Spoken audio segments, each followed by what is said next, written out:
بسم اللہ الرحمن الرحیم۔ کتاب کا نام ملکہ بخارا، مصنف الماس M.A۔ تاریخ کے ایک گمنام مجاہد المحلب ابن ابی سفرہ کی داستان۔ ایپیسوڈ 15۔ فاتح لشکر بخارا کے قلعے کے اندر داخل ہو چکا تھا۔ قلعے کے اندر اور باہر پہلے ہی میلے کا سا سامان تھا۔ فرفوس نے جشن فتح کے انتظامات کرا رکھے تھے، چنانچہ اس عظیم الشان استقبال کے بعد جشن فتح شروع ہوا اور 1 ہفتے تک جاری رہا۔ پھر اہل بخارا کی فرمائش پر اس میں 1 ہفتے کا مزید اضافہ کر دیا گیا۔ ان 2 ہفتوں کے دوران ملکہ بخارا کے حکم پر بخارا کے شہر اور قلعے میں کسی شخص کو چولہا جلانے کی بھی اجازت نہ تھی۔ تمام لوگوں کو حکومت کی طرف سے کھانا پہنچایا جاتا تھا۔ اس دن عید اور رات شب برات ہوتی تھی۔ پہلے بیان کیا جا چکا ہے کہ جنگ سمرقند کے دوران سمرقندیوں نے اس قدر تیر برسائے تھے کہ سالار لشکر اسلام سعید بن عثمان اور ان کے نائب محلب بن ابی سفرہ کی ایک آنکھ ضائع ہو چکی تھی۔ ان کی آنکھوں سے تیر تو نکال دیے گئے تھے مگر آنکھیں ضائع ہو گئی تھیں۔ محلب بن ابی سفرہ کی آنکھ کا زخم بھر گیا تھا مگر سپہ سالار لشکر سعید بن عثمان کی آنکھ کا زخم ابھی تک اچھا نہ ہوا تھا اور ان کی آنکھ کی روز مرہم پٹی کی جاتی تھی۔ ملکہ بخارا اور اس کا 1.25 لاکھ لشکر مسلمان ہو چکا تھا۔ ملکہ بخارا قبہ خاتون اور سالار لشکر کے بھائی سعد بن عثمان کی شادی طے تھی اور خیال تھا کہ بخارا پہنچتے ہی ان دونوں کی باقاعدہ شادی کر دی جائے، مگر سالار لشکر سعید بن عثمان کی آنکھ کے زخم نے انہیں اور ان کے تمام لواحقین کو پریشان کر رکھا تھا۔ اس طرح زاشی اور لالے کی شادی کا مسئلہ تھا۔ ملکہ قبہ خاتون نے زاشی سے کہہ دیا تھا کہ جس دن وہ سعد کے ساتھ رخصت ہوگی اس کے دوسرے دن زاشی اور لالے کو بھی ہمیشہ کے لیے ایک دوسرے کا بنا دیا جائے گا۔ ان 2 کے علاوہ ایک تیسری شادی کا مسئلہ بھی اٹھ کھڑا ہوا تھا اور وہ شادی تھی فرفوس اور عاشی کی۔ فرفوس نے زاشی کی طرف سے مایوس ہونے کے بعد فیصلہ کر لیا تھا کہ وہ تمام عمر شادی نہیں کرے گا، مگر جب اس نے عاشی کو اچانک دیکھا تو اسے اپنا فیصلہ بدلنا پڑا۔ اس نے تمام عمر کنوارے رہنے کا فیصلہ اس وجہ سے کیا تھا کہ اس کے پسند کی لڑکی یعنی زاشی کا رشتہ لالے سے طے پا گیا تھا اور فرفوس زاشی کے سوا کسی اور سے شادی نہ کرنا چاہتا تھا، مگر جب اس نے زاشی کی ہم شکل عاشی کو دیکھا تو اس کے تمام باندھے ہوئے عہد و پیمان شکست کھا گئے۔ یہاں تک کہ ایک دن ملکہ قبہ خاتون کے حضور پیش ہو کر فرفوس نے کہا، اے ملکہ بخارا، میں آپ کے حضور کچھ عرض کرنا چاہتا ہوں۔ ملکہ بخارا نے مسکراتے ہوئے جواب دیا، فرفوس، اگر تم عاشی کے بارے میں کچھ کہنا چاہتے ہو تو وہ ہمیں پہلے ہی معلوم ہو چکا ہے۔ تو کیا ملکہ عالیہ کو سب کچھ معلوم ہو چکا ہے؟ فرفوس نے دلی مسرت سے پوچھا۔ ہاں فرفوس، ملکہ نے خوش دلی سے کہا، ہمیں معلوم ہوا تھا کہ زاشی کے انکار پر تم نے ہمیشہ کے لیے شادی نہ کرنے کا فیصلہ کر لیا تھا، مگر اب تم اپنے اس عہد کو خود ہی توڑنا چاہتے ہو۔ ملکہ عالیہ نے بالکل ٹھیک فرمایا۔ فرفوس نے کہا، کیا آپ نے کبھی ایسی 2 صورتوں کو دیکھا ہے جس میں قطعی کوئی فرق نہ ہو؟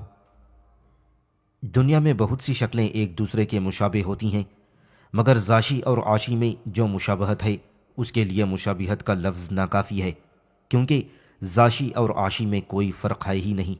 یہاں تک کہ میں خود بعض اوقات دھوکہ کھا جاتی ہوں اور عاشی کو زاشی کہہ کر آواز دیتی ہوں۔ تو پھر میں اطمینان رکھوں؟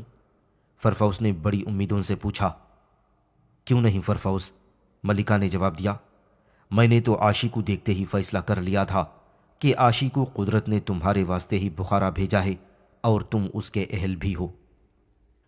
اس گفتگو کے بعد یہ بھی طے پا گیا کہ زاشی اور لالے کی شادی کے دن فرفوس اور عاشی کو بھی ایک دوسرے کا جیون ساتھی بنا دیا جائے گا، مگر تقریباً ہر قوم میں یہ اعتقاد پایا جاتا ہے کہ شادی بیاہ کے جوڑے یا مرد و عورت کی شادی کے تمام معاملات دنیا کے بجائے آسمان پر طے ہوتے ہیں اور دنیا میں اس پر عمل کیا جاتا ہے۔ یوں یہ 3 شادیاں دنیا والوں نے اپنے طور پر طے کر لیں، مگر ان پر عمل تو اس وقت ہونا تھا جب یہ حکم اوپر یعنی آسمان سے نازل ہو۔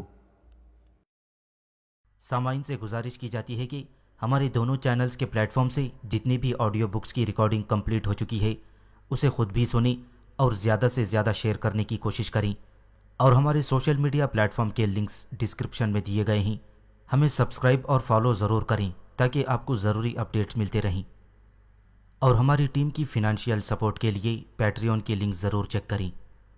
جزاک اللہ۔ اور پھر آسمان سے ایک حکم نازل ہوا۔ یہ حکم سمرقند کے ایک قاصد کے ذریعے بخارا پہنچا۔ بخارا کا قلعے دار اس وقت فرفوس تھا، چنانچہ قاصد کو قلعے دار کے سامنے پیش کیا گیا۔ سمرقند سے واپس آتے وقت سپہ سالار سعید بن عثمان نے 1000 اسلامی لشکر کو سمرقند کے قلعے میں ٹھہرنے کا حکم دے دیا تھا۔ مسلمانوں کا یہ طریقہ تھا کہ وہ ہر مفتوح آبادی یا شہر میں مسلمانوں کی کچھ تعداد وہاں آباد کر دیتے تھے جو ان کو اسلام کی تعلیم دیتا اور اپنے اچھے اعمال سے انہیں مسلمان ہونے میں مدد دیتا تھا۔ سمرقند سے آنے والا قاصد بھی ایسے ہی مسلمانوں میں سے ایک تھا جو سمرقند میں آباد ہو گیا تھا۔ قاصد نے فرفوس سے عرض کیا، اے قلعے دار بخارا، مسلم سپہ سالار جناب سعید بن عثمان کو فوری طور پر اطلاع دی جائے کہ مسلم لشکر کے سمرقند سے واپس ہوتے ہی تاشقند سے ترکستانیوں کا ایک وفد سمرقند پہنچا ہے اور وہ سمرقند والوں کو مسلمانوں کے خلاف بھڑکا رہا ہے۔ اس کے علاوہ یہ بھی معلوم ہوا ہے کہ تاشقند والوں نے سمرقند والوں کی مدد کے لیے ایک بڑا لشکر روانہ کر دیا ہے جو سمرقند کی طرف آہستہ آہستہ بڑھ رہا ہے۔ اس خبر کو سن کر فرفوس گھبرا گیا۔ اس نے کھڑے ہوتے ہوئے پوچھا، یہ مسئلہ بہت اہم ہے، تم میرے ساتھ سپہ سالار کے پاس چلو، باقی گفتگو وہیں ہوگی۔ فرفوس قاصد کو اپنے ساتھ مسلم سپہ سالار سعید بن عثمان کے پاس لے گیا۔ قاصد نے سپہ سالار کو بھی ان باتوں سے آگاہ کر دیا تھا جو اس نے فرفوس کو بتائی تھیں۔ ابھی اس بارے میں گفتگو ہو رہی تھی کہ سعید بن عثمان کے نائب محلب بن ابی سفرہ بھی ان کے خیمے میں آ گئے۔ یہ معاملہ ایسا تھا کہ کسی فیصلے پر پہنچنے سے پہلے مسلم سپہ سالار نے ملکہ بخارا کے مشورے کو بھی ضروری سمجھا اور ملکہ کو بلانے کے لیے ایک غلام روانہ کر دیا۔ ان دنوں ملکہ قبا خاتون کے محلات کو مسرتوں نے گھیر رکھا تھا۔ ملکہ قبا خاتون کی شادی ہونے والی تھی، ہر طرف تیاریاں ہو رہی تھیں۔ ایک محل میں ملبوسات تیار ہو رہے تھے، دوسرے محل میں زیورات بنائے اور جواہرات تراشے جا رہے تھے، اور ملکہ اس اچانک بلاوے پر پریشان ہو گئی۔ اس نے غلام سے دریافت کیا، تمہیں پتہ ہے کہ سپہ سالار نے مجھے کیوں بلوایا ہے؟ نہیں ملکہ عالیہ، مجھے اس کا علم تو نہیں، غلام نے جواب دیا، مگر قلعے دار فرفوس وہاں موجود ہیں، وہ اپنے ساتھ سمرقند سے آنے والے قاصد کو لائے ہیں۔ گفتگو بہت سنجیدہ قسم کی ہو رہی تھی۔ ملکہ نے 1 منٹ سوچا اور پھر بولی، اچھا تم جاؤ، کہنا کہ میں آ رہی ہوں۔ ملکہ قبا خاتون نے جلدی جلدی لباس تبدیل کیا اور زاشی کو ساتھ لے کر مسلم سپہ سالار کے پاس پہنچ گئی۔ مسلم سپہ سالار نے کھڑے ہو کر ان کا استقبال کیا۔ ملکہ نے کہا، بزرگ محترم مسلم سپہ سالار، آپ میرے استقبال کے لیے کھڑے ہوتے ہیں تو مجھے آپ سے شرم محسوس ہونے لگتی ہے، براہ کرم آپ میرے آنے پر کھڑے نہ ہوا کریں۔ سعید بن عثمان نے کہا، ملکہ محترم، بادشاہی یا سرداری خدا کی طرف سے انسان کے لیے ایک عطیہ ہوا کرتا ہے۔ اللہ جسے بادشاہ بناتا ہے وہ دنیا والوں کی نظروں میں بھی عزت کے قابل ہوا کرتا ہے۔ میں قبا خاتون کی نہیں بلکہ ترکستان کی ملکہ بخارا کے استقبال کے لیے کھڑا ہوتا ہوں۔ ملکہ مسکراتی ہوئی ایک طرف بیٹھ گئی۔ اس محفل میں سعید بن عثمان کے نائب محلب بن ابی سفرہ اور قلعے دار فرفوس بھی موجود تھے۔ سعید بن عثمان نے فوراً گفتگو شروع کی، سمرقند کا قاصد آیا ہے کہ تاشقند والوں نے لشکر اکٹھا کیا ہے اور وہ سمرقند پر حملے کا ارادہ رکھتے ہیں۔ انہوں نے در پردہ اپنا وفد سمرقند بھیج کر ترکستانیوں کو ورغلانا شروع کر دیا ہے۔ ملکہ کی اس سلسلے میں کیا رائے ہے؟ ملکہ آپ کی تابع دار ہے مسلم سپہ سالار، ملکہ نے ادب سے جواب دیا، آپ حکم دیجئے، ہم اس کی تعمیل کریں گے۔ مسلم سپہ سالار اپنے طور پر فیصلہ کر چکے تھے۔ انہوں نے کہا، میں سمجھتا ہوں کہ اس سلسلے میں کسی قسم کی تاخیر بھی ہمارے لیے نقصان دہ ثابت ہو سکتی ہے، چنانچہ ہمیں فوراً سمرقند پہنچ کر اس فتنے کا ہمیشہ کے لیے سد باب کرنا چاہیے۔ بخارا کا لشکر مسلم لشکر کے ہم رکاب ہوگا، ملکہ قبا خاتون نے بڑے جوش سے کہا۔ پھر ملکہ نے فرفوس کو دیکھ کر کہا، بہادر فرفوس، لشکر کو فوراً تیار ہونے کا حکم دیا جائے۔ اس وقت مسلم سپہ سالار کے نائب محلب بن ابی سفرہ نے دخل دیا۔ سالار محترم، آپ اس جہاد میں حصہ نہ لے سکیں گے۔ کیوں؟ ہم کیوں نہیں حصہ لے سکتے؟ سعید بن عثمان نے چونک کر پوچھا۔ محلب بن ابی سفرہ نے جواب دیا، سردار محترم، آپ کی آنکھ کا زخم بہت خراب ہو گیا ہے۔ طبیب اور جراح نے تو آپ کو جنبش کرنے سے بھی منع فرمایا ہے۔ آپ نہ تو اتنا طویل سفر اختیار کر سکتے ہیں اور نہ جہاد میں شامل ہو سکتے ہیں۔ آپ یہیں آرام فرمائیے، آپ کی جگہ اس فریضے کو میں انجام دوں گا۔ محترم سردار محلب بن ابی سفرہ نے درست فرمایا۔ ملکہ بخارا نے تائید کی، میں بھی سردار محترم کے ساتھ سمرقند جانے کی اجازت چاہتی ہوں۔ امید ہے کہ سالار محترم مجھے اجازت عطا فرمائیں گے۔ سالار لشکر سعید بن عثمان ابھی جواب کے لیے سوچ ہی رہے تھے کہ فرفوس نے کھڑے ہو کر کہا، خیال رہے کہ فرفوس ملکہ کے لشکر کے ساتھ ہی مسلمان ہو گیا تھا۔ اس نے کہنا شروع کیا، ملکہ عالیہ کے ساتھ میں بھی سمرقند جانے کی درخواست کرتا ہوں۔ اس آواز کے ساتھ لالے بھی اٹھ کھڑا ہوا تھا اور بولا، سب لوگ جہاد کا ثواب لوٹنے سمرقند جا رہے ہیں، پھر میں بخارا میں کیسے رہ سکتا ہوں؟ مجھے بھی جہاد پر جانے کی اجازت دی جائے۔ آخر سالار لشکر سعید بن عثمان نے سب کو خاموش رہنے کا اشارہ کیا۔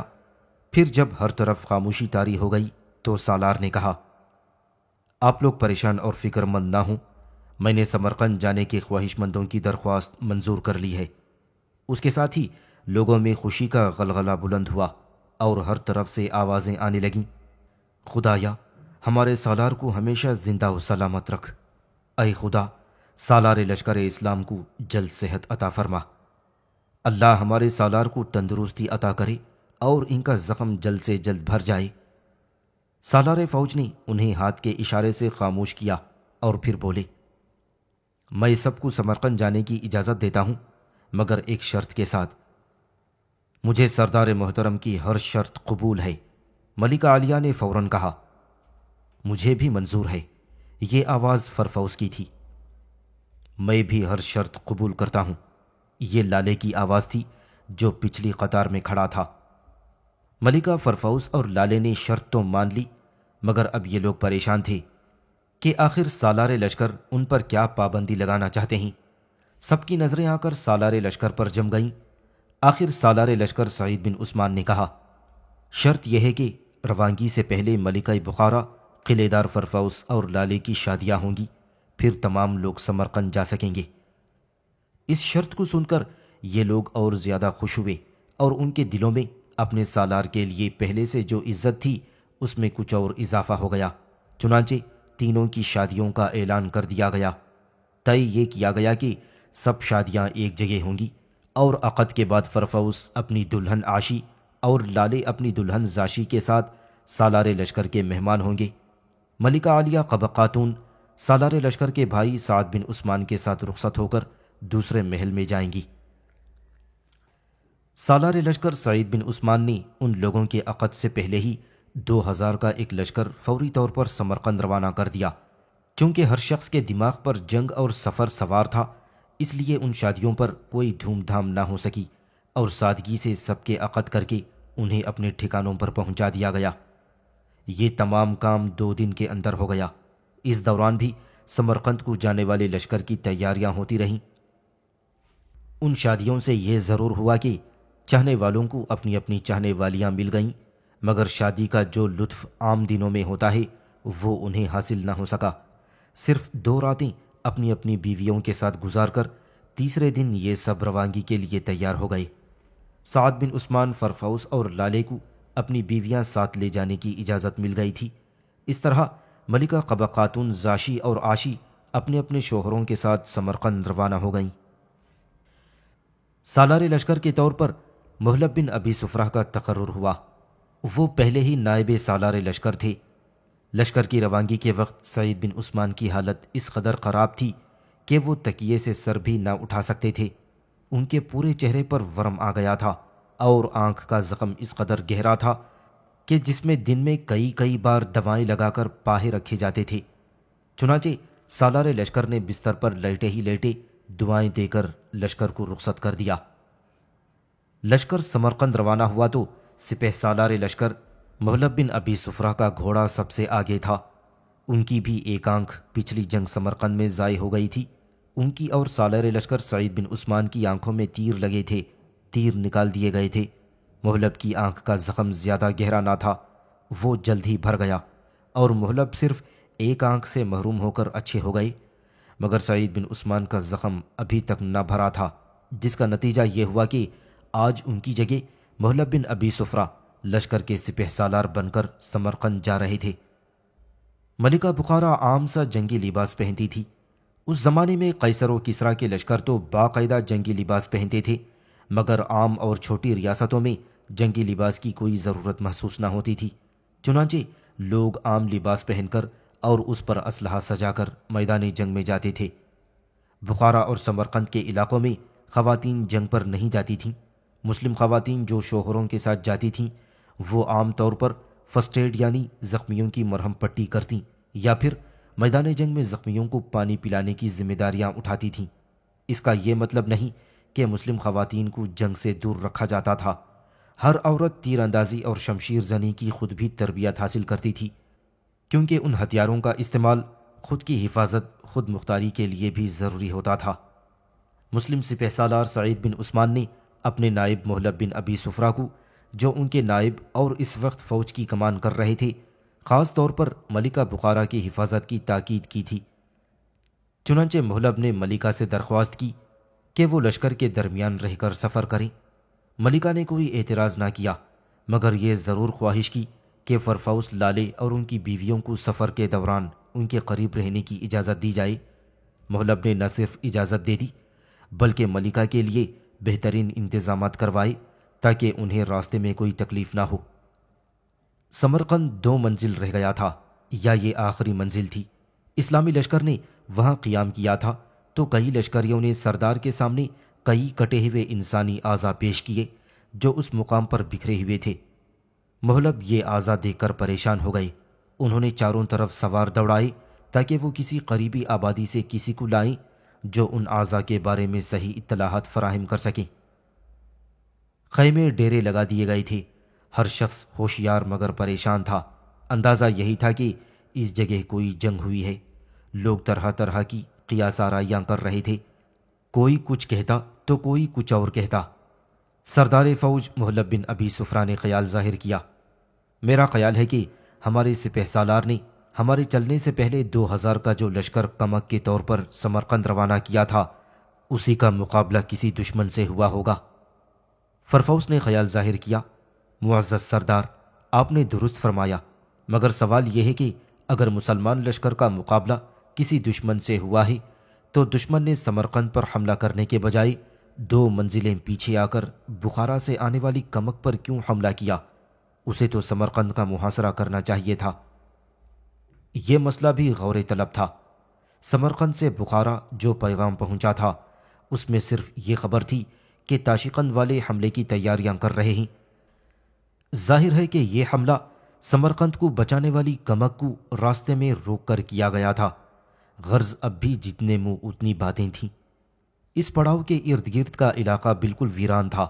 سردار کے بھیجے ہوئے سوار دیر تک کسی آدمی کو نہ پا سکے جسے سردار کے پاس لاتے۔ بڑی تلاش کے بعد ایک ویران آبادی میں سوار کو ایک بوڑھا مل گیا۔ اس نے بتایا کہ کچھ دن پہلے اس علاقے میں ایک بڑی سخت جنگ ہوئی تھی۔ وہ یہ تو نہ بتا سکا کہ جنگ کن لوگوں کے درمیان ہوئی تھی، مگر اس نے اس بات کا اظہار کیا کہ ان میں ایک لشکر اس ملک میں نئے آنے والوں یعنی مسلمانوں کا تھا۔ اس کی پہچان بوڑھے نے یہ بتائی کہ ان لشکریوں کے سروں پر پگڑیاں، چہرے پر داڑھی تھی اور وہ لمبے کرتے پہنے ہوئے تھے۔ جب سوار نے اسے اپنا کرتا دکھایا تو اس نے فوراً کہا کہ ہاں، ان کے کرتے بالکل اسی طرح کے تھے۔ خوش قسمتی سے اسی وقت اس بوڑھے کا جوان بیٹا وہاں پہنچ گیا۔ وہ اپنے بوڑھے باپ کے لیے کھانا لے کر آیا تھا، کیونکہ اس کے باپ نے دوسرے لوگوں کے ساتھ اس آبادی کو چھوڑنے سے انکار کر دیا تھا۔ چنانچہ وہ اس آبادی میں تنہا رہ گیا تھا اور اس کا فرما بردار بیٹا رات کے وقت اس کے لیے 2 دن کا کھانا لے کر آیا کرتا تھا۔ سوار نے بوڑھے کے بیٹے سے نرم لہجے میں پوچھا، میں اسلامی لشکر کا سوار ہوں، لشکر اسلام پڑاؤ پر ٹھہرا ہوا ہے، وہاں انسانی جسم کے ٹکڑے بکھرے ہوئے ہیں۔ میرے سردار نے چاروں طرف سوار دوڑائے ہیں کہ وہ کسی شخص کو ان کے پاس لے کر آئیں جو یہ بتا سکے کہ وہاں کن لوگوں کے درمیان جنگ ہوئی تھی۔ لشکر کا نام سن کر بوڑھے کا بیٹا بہت ڈر گیا۔ وہ سوار کی خوشامد کرنے لگا کہ اسے ساتھ چلنے پر مجبور نہ کیا جائے۔ سوار نے اسے تسلی دی، تم بالکل مت گھبراؤ، میں وعدہ کرتا ہوں کہ تمہیں سالار لشکر کے سامنے پیش کرنے کے بعد یہاں خود پہنچانے آؤں گا۔ سوار نے اسے بہت سمجھایا مگر وہ کسی طرح راضی نہ ہوا۔ سردار کو غصہ آیا اور اس نے تلوار کھینچ لی۔ تو اگر سیدھی طرح نہیں چلے گا تو میں تجھے زبردستی لے جاؤں گا یا پھر یہیں قتل کر دوں گا۔ اس وقت بوڑھے نے دخل دیا اور بیٹے کو سمجھایا، کیوں ڈرتے ہو بیٹے؟ سوار کہہ رہا ہے کہ وہ تجھے یہاں خود واپس چھوڑ جائے گا۔ ہاں ہاں، میں وعدہ کرتا ہوں، بلکہ قسم کھاتا ہوں کہ تمہیں واپس کر کے جاؤں گا، سوار نے دوبارہ کہا۔ بڑی مشکل سے وہ راضی ہوا مگر خوف کے مارے اس کا برا حال تھا۔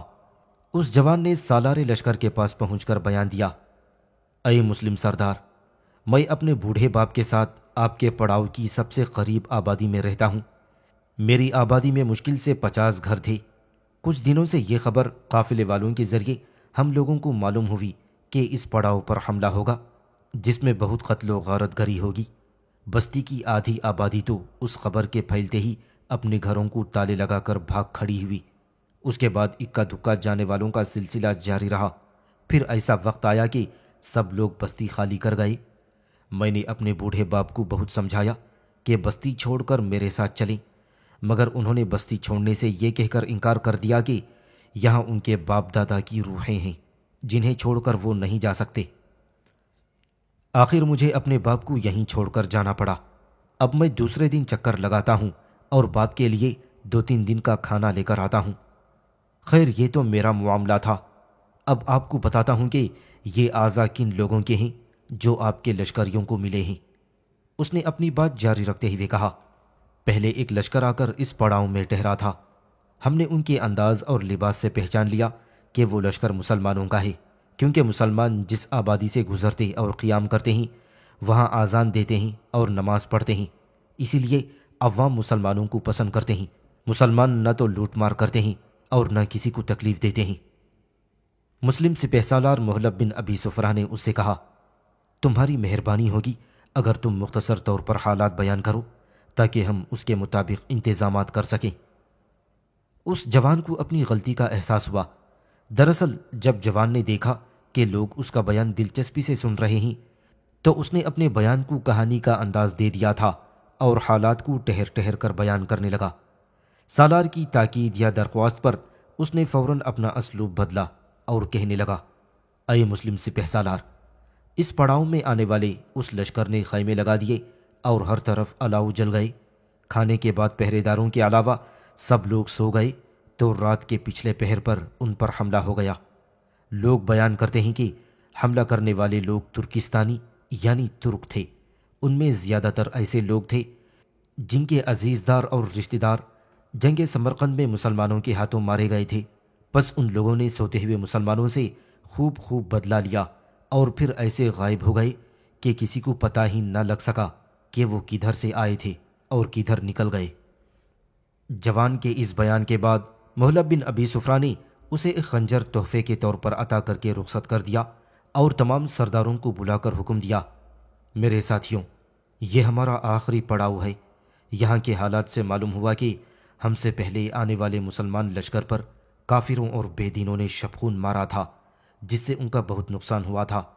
اس لیے میں حکم دیتا ہوں صرف نصف لشکر آرام کرے اور بقیہ نصف چوکی پہرے پر رہے تاکہ اگر دشمن کسی طرف سے حملہ آور ہو تو اسے بھرپور جواب دیا جائے۔ چھوٹے سواروں نے سالار کے اس حکم کو پورے لشکر میں پہنچا دیا اور ہر سوار نے اپنے ماتحت لشکروں کو 2 حصوں میں تقسیم کر کے نصف کو آرام کرنے اور نصف کو پہرے پر مقرر کر دیا۔ سونے والا لشکر بھی برائے نام ہی سویا کیونکہ اسے خطرہ محسوس ہو گیا تھا اور مسلمان خطرے کے وقت سونے کے بجائے جاگنا اپنا فرض سمجھتے تھے۔ چنانچہ جنہیں سونے کی اجازت ملی تھی وہ بھی گروہ در گروہ الاؤ کے گرد آ بیٹھے اور آہستہ آہستہ باتیں کرنے لگے۔ مسلم سپہ سالار سعید بن عثمان اپنی آنکھ کے زخم کی وجہ سے اس مہم میں حصہ نہ لے سکے تھے، مگر ان کے بھائی سعد بن عثمان اس لشکر میں شریک تھے۔ سعد بن عثمان کی زوجہ یعنی ملکہ بخارا ان کے ساتھ آئی تھیں۔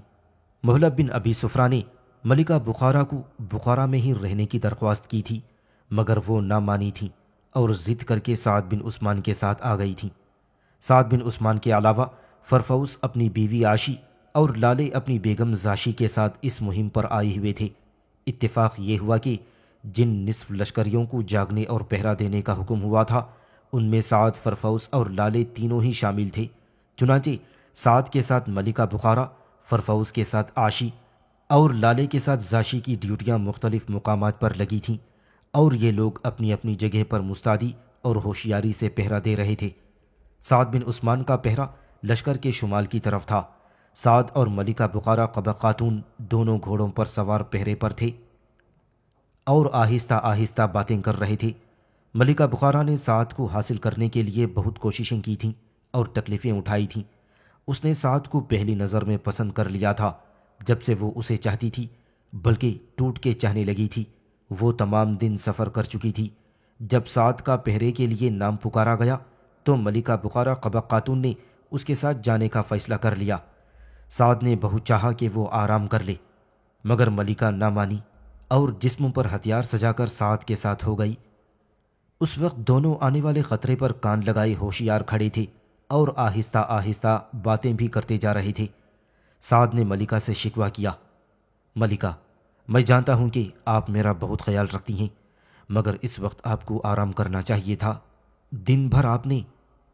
سعد، چھوڑو ان باتوں کو، ملکہ نے اس کی بات کاٹ دی۔ میں تم سے اس وقت بھی شرمندہ تھی جب تم میرے نہ تھے۔ سعد کو ہنسی آ گئی۔ اس نے بھی ملکہ کی بات کاٹی اور کہا، ملکہ بخارا قبا خاتون، پہلے آپ مجھے یہ بتائیے کہ میں آپ کا کب نہیں تھا؟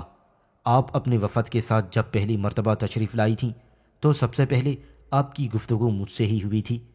اس وقت اگرچہ آپ کے چہرے پر نقاب تھا، مگر میں نے آپ کی آواز سے اندازہ لگا لیا تھا کہ اس نقاب کے پیچھے ضرور کوئی حسین چہرہ ہے، اور یہ بات اس وقت ثابت ہو گئی جب آپ نے اپنا نقاب الٹا تھا۔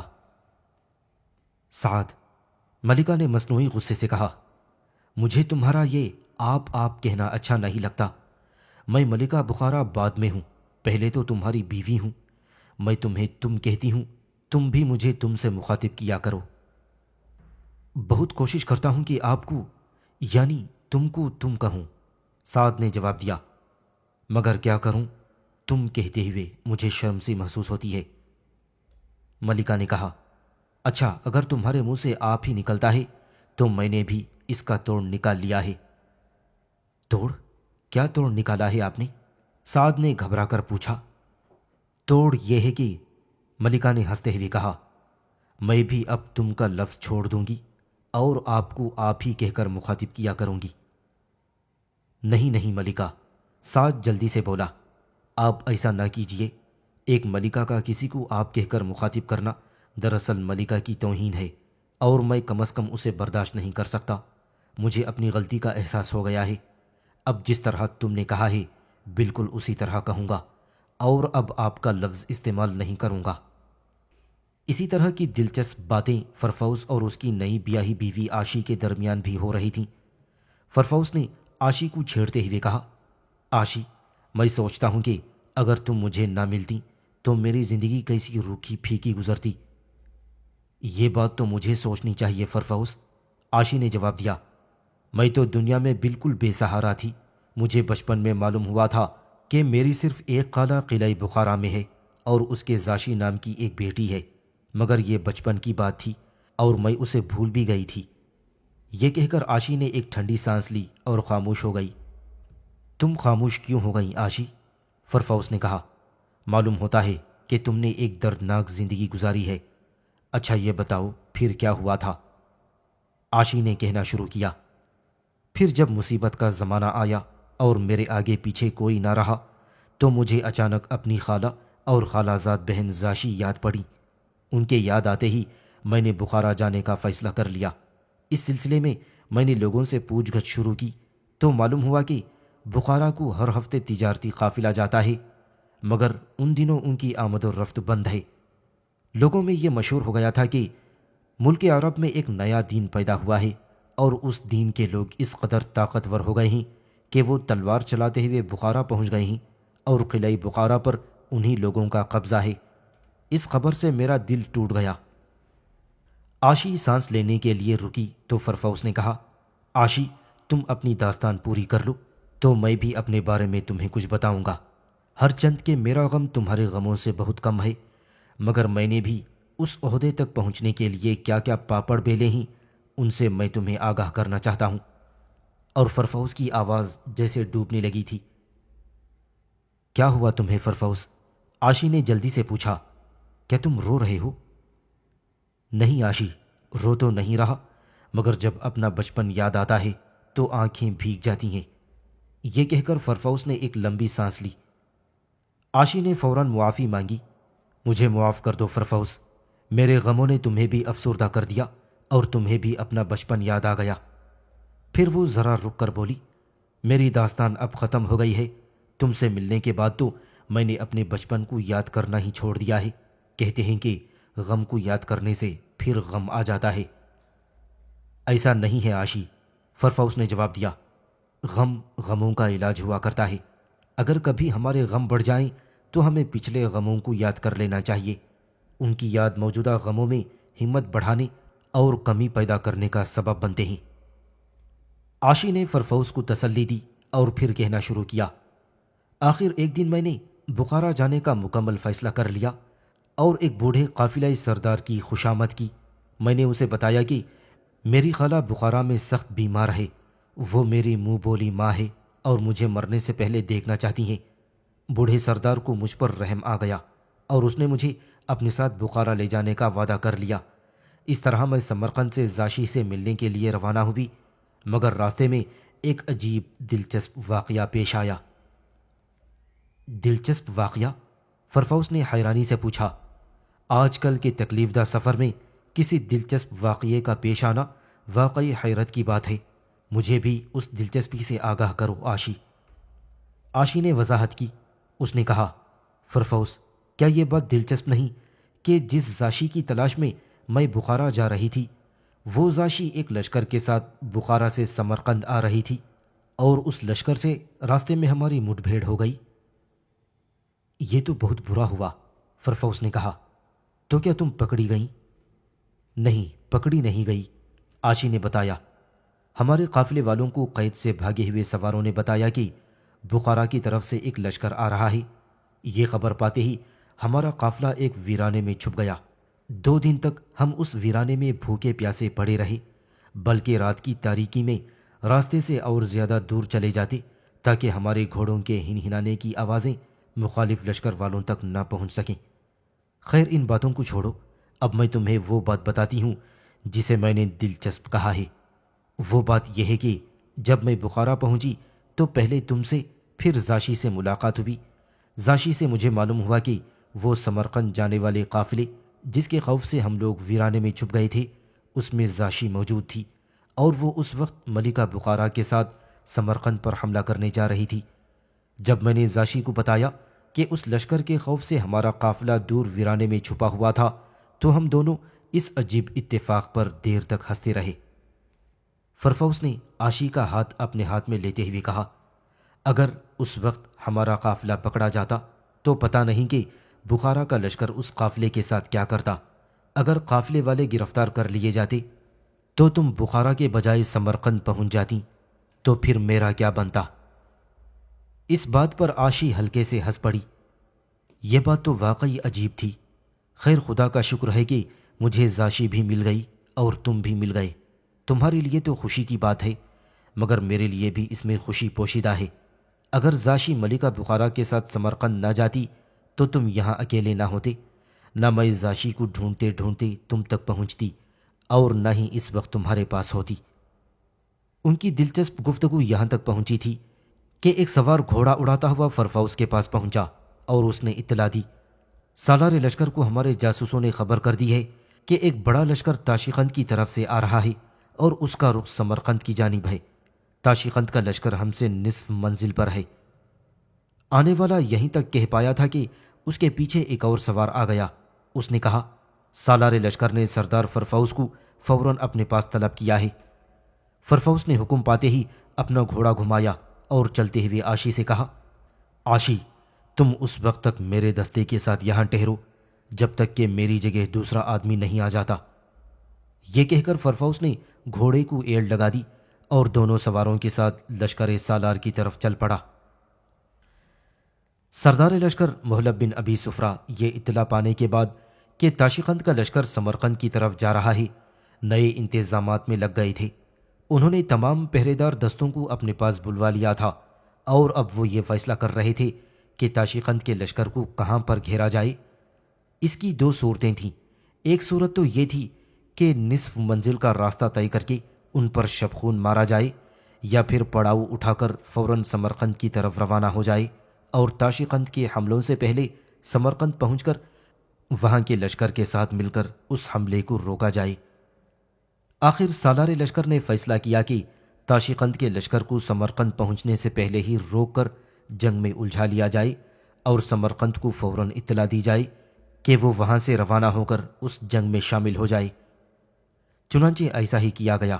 جلدی جلدی خیمے ڈیرے اکھاڑے گئے، سامان بار کیا گیا اور اسلامی لشکر جاسوسوں کی رہنمائی میں روانہ ہوا۔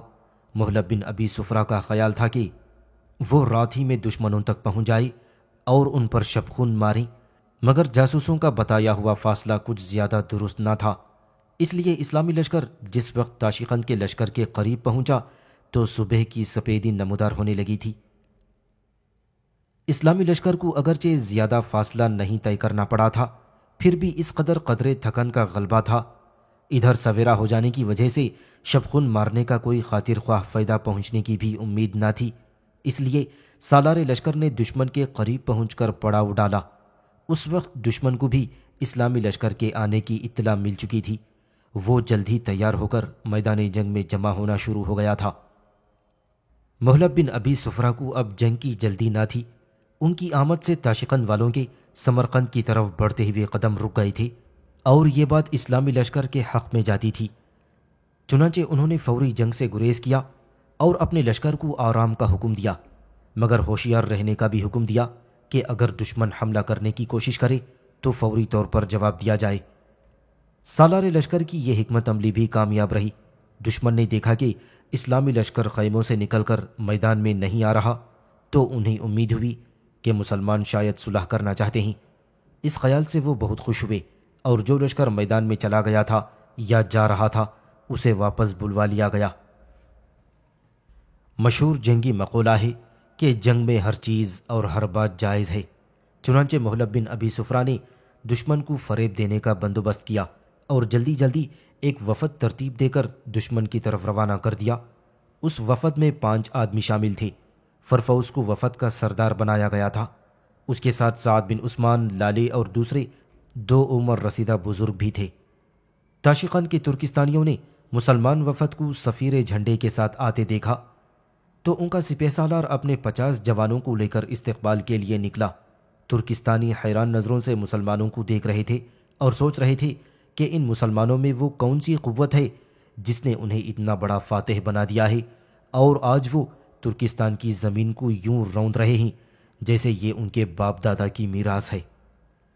تاشیقند والوں کے قریب آ کر مسلمان وفد گھوڑے سے نیچے اتر پڑا۔ مسلمانوں کے ساتھ ترکستانی لشکری بھی تھے اور ان میں سے ایک مترجم وہ اپنے ساتھ لائے تھے تاکہ دونوں کی گفتگو میں آسانی ہو سکے۔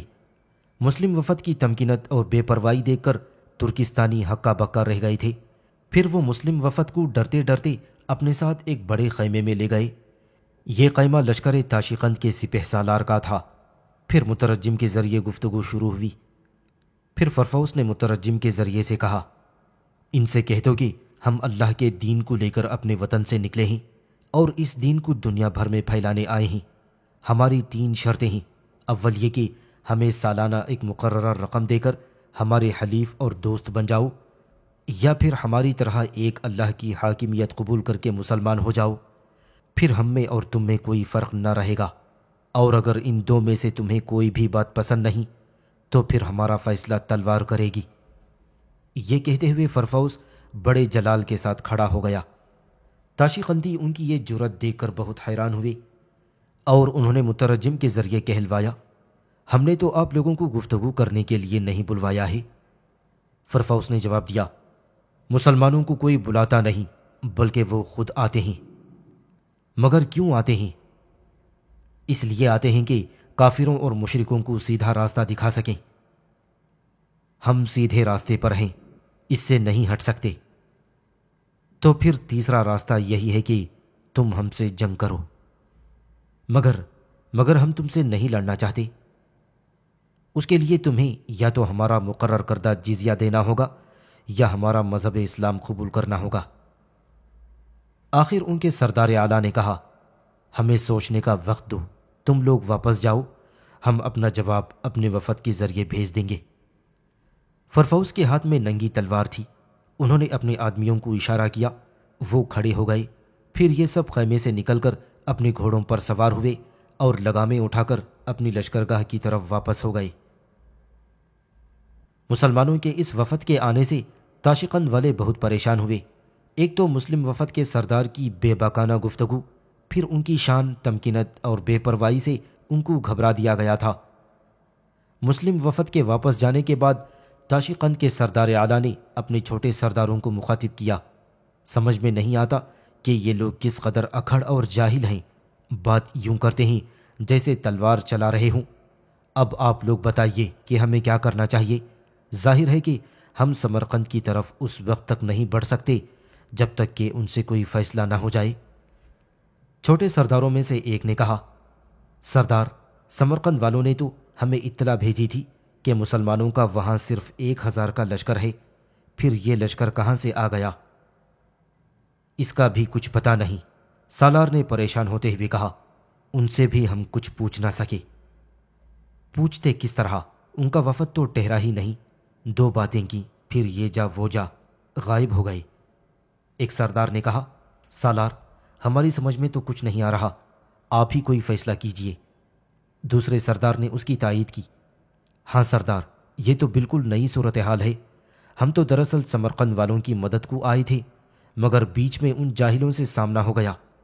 اگر ہم نے ان سے جنگ شروع کی تو پتہ نہیں کیا انجام ہوگا۔ سالار کو جانے ایک دم کیا خیال آیا۔ اس نے کہا، اپنے جاسوسوں کو بھیج کر یہ معلوم کرو کہ ان لوگوں کے پاس کتنا لشکر ہے۔ کسی سردار نے جواب دیا، جاسوس پہلے ہی اطلاع دے چکے ہیں کہ یہ لوگ 2000 سے بھی کم ہیں۔ اس کی اطلاع مجھے کیوں نہیں پہنچائی گئی؟ سالار اعلیٰ کو غصہ آ گیا۔ جاسوسوں نے کس سے گفتگو کی تھی؟ ایک سردار نے کہا، سالار محترم، ایک جاسوس گھوڑا بھگاتا ہوا آیا تھا۔ اس نے مجھے بتایا تھا کہ دشمن کا ایک لشکر جنوب کی طرف سے آ رہا ہے جو تعداد میں 2000 سے بھی کم ہے۔ جاسوسوں نے یہ بھی کہا تھا کہ وہ جلدی میں ہے، اس لیے یہ خبر سالار اعلیٰ یعنی آپ تک پہنچا دی جائے۔ میں آپ کو خبر دینے آ رہا تھا کہ وہ وفد آ گیا ہے، اس لیے میں نہیں بتا سکا۔ اب سالار اعلیٰ کسی سوچ میں گم ہو گیا۔ آخر اس نے کہا، تم کہہ رہے ہو کہ جاسوس نے خبر دی تھی کہ دشمن کا لشکر جنوب سے آ رہا ہے، مگر مجھ تک تو خبر پہنچی ہے کہ دشمن مغرب کی طرف سے آ رہا ہے۔ یہ بات قابل غور ہے۔ ایک چھوٹے سردار نے خیال ظاہر کیا، سالار اعلیٰ، کہیں ایسا تو نہیں کہ دشمن جنوب اور مغرب دونوں طرف سے بڑھ رہا ہو؟ جنوب کا دشمن تو ہم تک پہنچ گیا، اب کہیں مغرب کا دشمن بھی نہ آ جائے، پھر تو ہم درمیان میں پس کر رہ جائیں گے۔ یہ بات سن کر تاشقند کے سردار اعلیٰ کے ہاتھوں کے طوطے اڑ گئے تھے۔ وہ سخت پریشان ہو گیا۔ اس نے تائید کرتے ہوئے کہا، ہاں، یہ بات سمجھ میں آنے والی ہے۔ جنوب کا دشمن تو آ گیا ہے، اب مغرب سے بھی دشمن آنے والا ہوگا۔ یہ سوچتے ہوئے سردار اعلیٰ نے اپنی فوج کے 2 حصے کر دیے۔ ایک حصہ اس نے اپنے ساتھ رکھا اور دوسرا حصہ ایک اور سردار کی سرکردگی میں مغرب کی طرف روانہ کر دیا اور اسے تاکید کی کہ دشمن کا سامنا ہوتے ہی اس کی اطلاع یہاں بھجوا دی جائے۔ دوسری طرف مسلم لشکر بھی کچھ اسی طرح کی پریشانی میں مبتلا تھا۔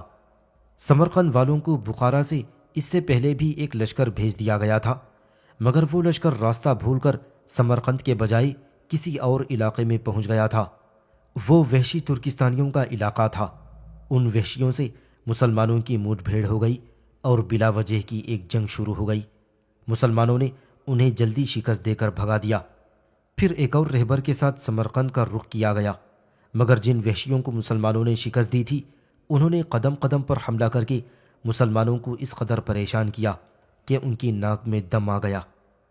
ایک ہفتے کی مسلسل کوشش کے بعد یہ لشکر جب سمرقند کے نیواہ میں پہنچا تو وہاں ایک زبردست لشکر ان کے مقابلے کے لیے موجود تھا۔ سمرقند کو مسلمانوں کے ہاتھ سے چھڑانے اور وہاں دوبارہ سمرقندیوں کو برسر اقتدار لانے کا منصوبہ دراصل ترکستان کی ایک جنگی کونسل نے بنایا تھا۔ اس کا پس منظر یہ تھا کہ اسلامی فتوحات اور مسلمانوں کے ہر طرف بڑھتے قدموں نے یورپ اور ایشیا کے تمام حکمرانوں کو ہلا کر رکھ دیا تھا۔ مسلمانوں کی فتوحات اور حملوں سے پہلے ترکستان کے ترک مختلف گروہوں میں بٹے ہوئے تھے اور ان کی چھوٹی چھوٹی بہت سی حکمرانیاں یعنی سلطنتیں تھیں، مگر جب مسلمانوں کا عروج ہوا اور اسلامی لشکر کے سپہ سالار سعید بن عثمان نے دریائے جیحون عبور کر کے بخارا اور سمرقند پر قبضہ کر لیا تو ترکستان کے حکمرانوں کی آنکھیں کھلیں۔ انہوں نے دوڑ دھوپ کر کے ایک مجلس بلوائی جس میں تمام ترک حکمران شریک ہوئے۔ اس مجلس میں طے کیا گیا کہ تمام ترک حکمران اپنی مشترکہ کوششوں سے مسلمانوں کو ترکستان سے نکال دیں۔ چنانچہ سمرقند کو مسلمانوں کے ہاتھ سے بازیاب کرانے کی کوشش اسی سلسلے کی ایک کڑی تھی۔ سمرقند والوں کو اس کی خبر مل گئی تھی، اس لیے سعید بن عثمان یعنی سپہ سالار نے پہلے ایک دستہ سمرقند روانہ کر دیا، پھر ایک لشکر محلب بن ابی صفرہ کی سالاری میں روانہ کیا۔ اس وقت مسلمانوں کے اس دستے اور لشکر کو ترکوں کے مختلف لشکروں سے سامنا کرنا پڑ رہا تھا جو سمرقند کو بازیاب کرانے کے لیے آہستہ آہستہ ادھر بڑھ رہے تھے۔ ترکوں کے ان لشکروں میں وحشی اور نیم وحشی دونوں طرح کے دستے تھے جو مسلمانوں کو نقصان پہنچانے کے درپے تھے۔ بخارا سے بھیجا جانے والا مسلمانوں کا پہلا دستہ اس وقت سمرقند کے نیواہ میں وحشی ترک قبائلی دستوں سے برسر پیکار تھا۔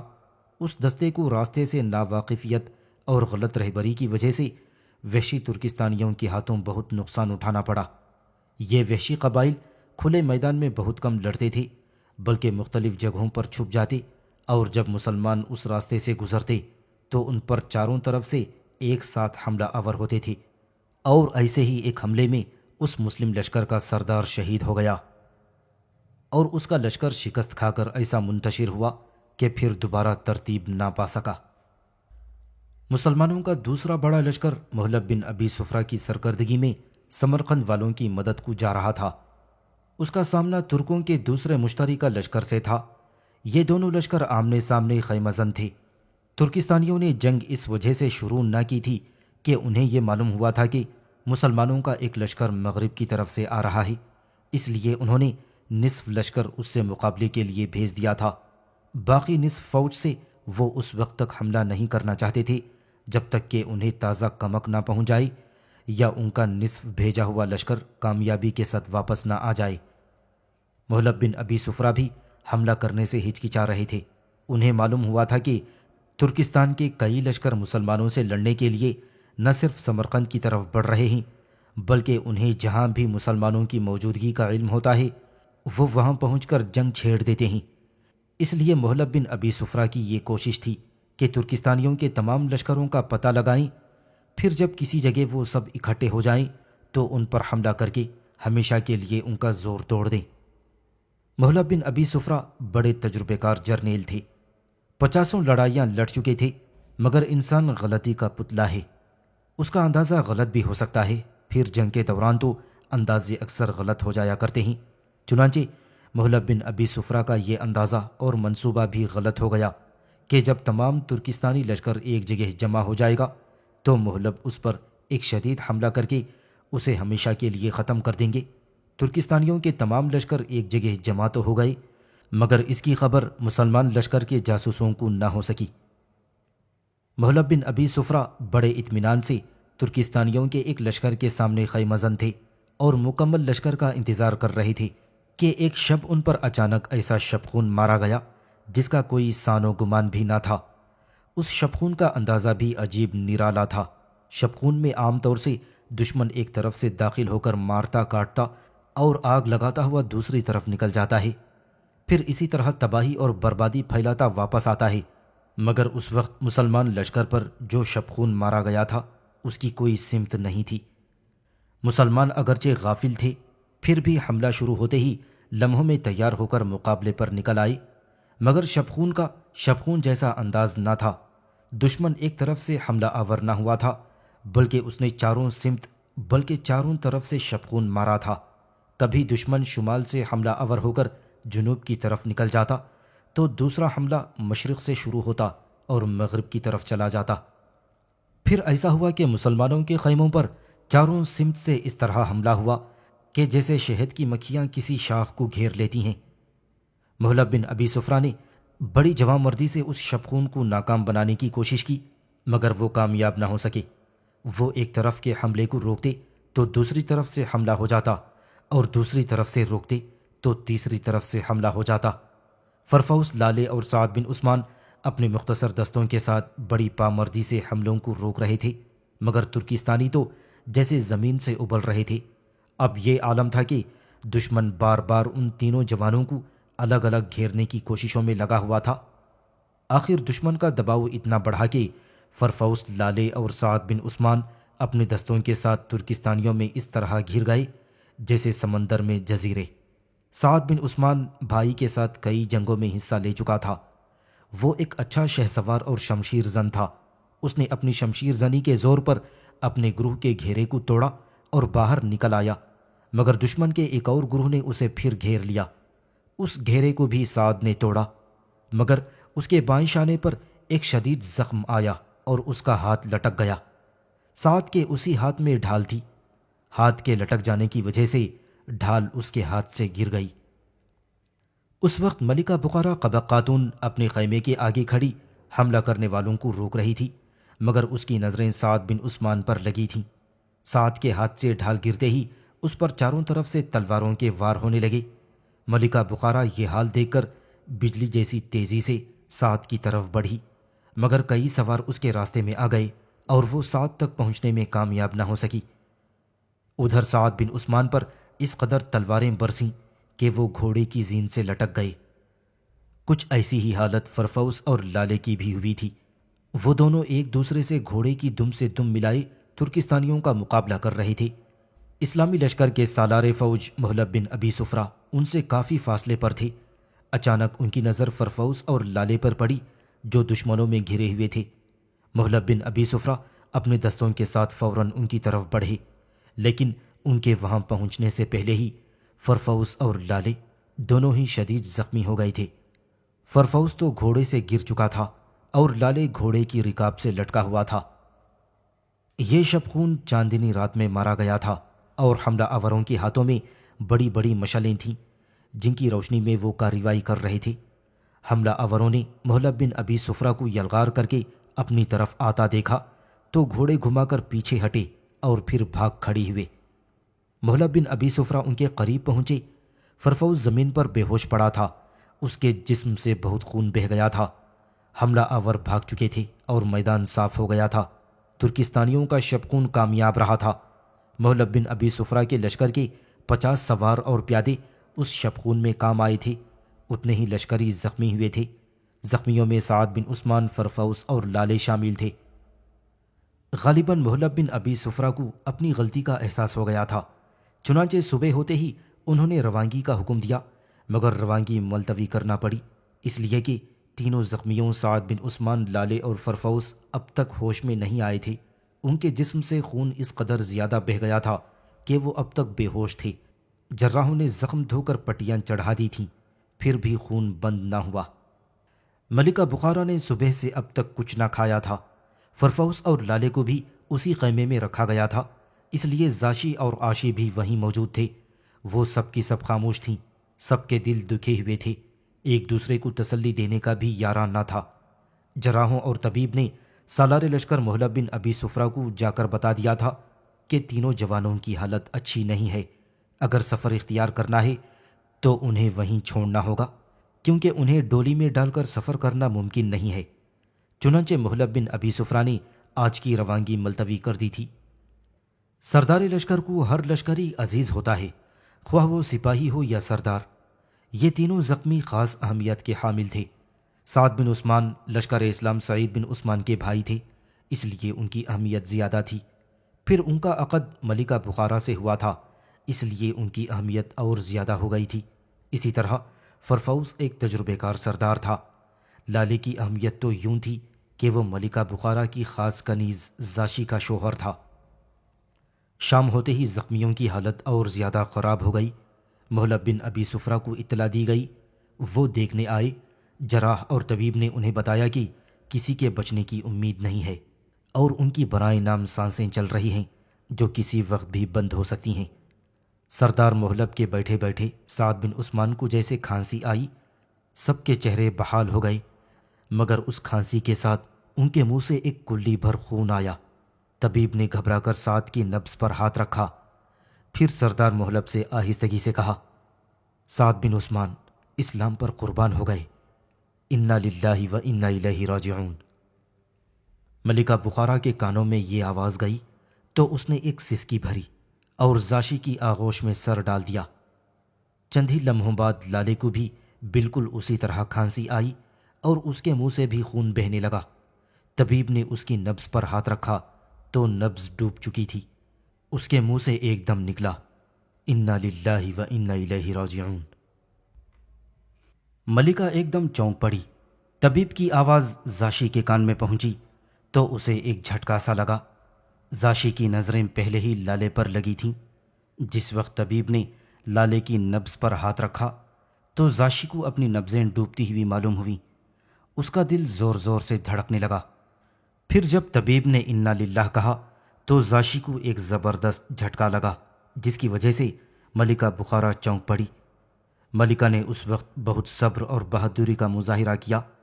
وہ جلدی سے سنبھلی اور زاشی کا سر پکڑ کر اپنی گود میں رکھ لیا۔ زاشی کی بہن عاشی، جو اب تک گھبرا گھبرا کر ایک ایک کا منہ دیکھ رہی تھی، اس کی سمجھ میں کچھ نہ آیا تو اس نے زاشی کے پیر دبانا شروع کر دیے۔ سعد بن عثمان، لالے اور فرفوس تینوں ایک ہی جگہ شبخون مارنے والوں کا مقابلہ کر رہے تھے، ایک ساتھ زخمی ہوئے تھے۔ اس وقت دو نے تو پوری شہادت حاصل کر لی تھی، مگر فرفوس کے جسم میں اب تک جان تھی۔ ملکہ نے عاشی سے کہا، زاشی کے پیر چھوڑو، فرفوس کے پاس جاؤ، وہاں تمہاری ضرورت ہے۔ اور عاشی دھڑکتے ہوئے دل کے ساتھ فرفوس کے قریب پہنچی۔ اس وقت فرفوس کے زخمی بدن میں حرکت ہوئی، اس کی آنکھیں پھڑ پھڑائیں اور ایکائک فرفوس نے آنکھیں کھول دیں۔ عاشی اس پر جھک گئی۔ فرفوس کیسے ہو؟ عاشی کی زبان سے ایک دم نکلا، مگر فرفوس نے جواب دینے کے بجائے اپنی آنکھیں بند کر لیں، بلکہ وہ آنکھیں ہمیشہ کے لیے بند ہو گئیں۔ طبیب نے فرفوس کی نبض پر ہاتھ رکھا اور پھر کہا، انا للہ و انا الیہ راجعون۔ اس وقت ضبط کرنے کے باوجود عاشی کا سر جھک کر فرفوس کے سینے سے لگ گیا۔ یوں ان تینوں جوانوں نے ایک ساتھ دشمن کا مقابلہ کیا اور ایک ساتھ ہی ایک ہی خیمے میں شہادت کے درجے پر پہنچے۔ سردار لشکر محلب بن ابی سفرہ کبھی سعد کو دیکھتے تو کبھی فرفوس اور لالے کو۔ سعد بن عثمان ملکہ بخارا کا شوہر تھا اور فرفوس اور لالے کو بخارا کے لشکر میں ایک اہم مقام حاصل تھا۔ محلب بن ابی سفرہ کو ان تینوں سے بہت سی امیدیں وابستہ تھیں، مگر وہ سب اس کا ساتھ چھوڑ گئے تھے۔ اب سوال یہ پیدا ہوا کہ ان تینوں شہیدوں کو دفن کہاں کیا جائے؟ سالار لشکر محلب بن ابی سفرہ جلد سے جلد سمرقند پہنچنا چاہتے تھے۔ انہوں نے ملکہ بخارا سے دریافت کیا، ملکہ کا کیا خیال ہے، ان شہیدوں کو کہاں دفن کیا جائے؟ شدت غم سے ملکہ کے کان بند ہو گئے تھے۔ اس نے جیسے محلب کی بات سنی ہی نہیں، وہ پھٹی پھٹی نظروں سے محلب کو دیکھ رہی تھی۔ محلب سمجھ گئی کہ ملکہ اپنے حواس میں نہیں ہے، مگر یہ فیصلہ کرنا بھی ضروری تھا، اس لیے انہوں نے ملکہ کے سر پر ہاتھ رکھ کر کہا، اسلام میں شہادت سے بڑھ کر کوئی اور درجہ نہیں۔ ملکہ کے خاوند نے وہ مقام حاصل کیا ہے جو دنیا میں ان کے لیے باعث عزت اور آخرت میں ان کے لیے ذریعہ نجات ثابت ہوگا۔ ملکہ کی آنکھوں سے دو موٹے موٹے آنسو زمین پر ٹپکے اور مٹی میں جذب ہو گئے۔ محلب بن ابی سفرہ نے فوراً کہا، ہماری مثال بھی ان آنسوؤں کی مانند ہے جو زمین پر گر کر مٹی میں جذب ہو جاتے ہیں، ہم سب کا یہی انجام ہونا ہے۔ ملکہ بخارا صبر فرمائیں اور اپنا خیال ظاہر کریں کہ سعد کو کہاں دفن کیا جائے۔ ملکہ نے ایک ٹھنڈی سانس لے کر کہا، میں انہیں بخارا لے جاؤں گی۔ ملکہ کی بات ختم ہوتے ہی عاشی بولی، میں بھی فرفوس کو بخارا لے جاؤں گی۔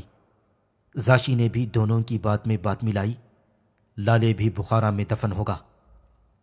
محلب بن ابی صفرہ نے ملکہ کو بتایا، لشکر کو جلد از جلد سمرقند پہنچنا اور وہاں کے حالات دیکھنا ہے۔ اگر ملکہ پسند فرمائی تو ایک دستہ فوج کے ساتھ انہیں بخارا پہنچا دیا جائے۔ یہی ٹھیک ہے، ملکہ نے کہا، میں آپ کے ساتھ سمرقند نہیں جاؤں گی، بلکہ میں زاشی اور عاشی کے ساتھ بخارا چلی جاؤں گی۔ محلب بن ابی صفرہ نے ملکہ بخارا قبہ خاتون کو 100 سواروں کے ہمراہ بخارا بھجوا دیا۔ ان کے ساتھ تینوں شہیدوں کی لاشیں بھی تھیں۔ پھر محلب بن ابی صفرہ سمرقند کی طرف روانہ ہوئے۔ سمرقند پہنچ کر محلب بن ابی صفرہ نے دیکھا کہ وہاں کے لوگوں کے حوصلے بہت بلند ہیں۔ ایک لشکر جو محلب سے پہلے سمرقند روانہ کیا گیا تھا، اسے اگرچہ ترکستانیوں کے ہاتھوں ہزیمت اٹھانا پڑی تھی، مگر اس کے بچے کچے لوگ سمرقند پہنچ گئے۔ سمرقندیوں نے دشمن کے خطرے کے پیش نظر قلعے کو خوب مضبوط کر لیا تھا۔ چنانچہ محلب بن ابی صفرہ چند دن سمرقند میں قیام کے بعد بخارا واپس چلے گئے۔ محلب کو سمرقند سے جلد یوں جانا پڑا کہ سپہ سالار لشکر اسلام سعید بن عثمان نے انہیں قاصد بھیج کر بخارا بلوا لیا تھا، کیونکہ بنی امیہ کے پہلے خلیفہ حضرت امیر معاویہ رضی اللہ تعالیٰ عنہ نے اپنے بیٹے یزید کے لیے مسلمانوں سے بیعت لینا شروع کر دی تھی۔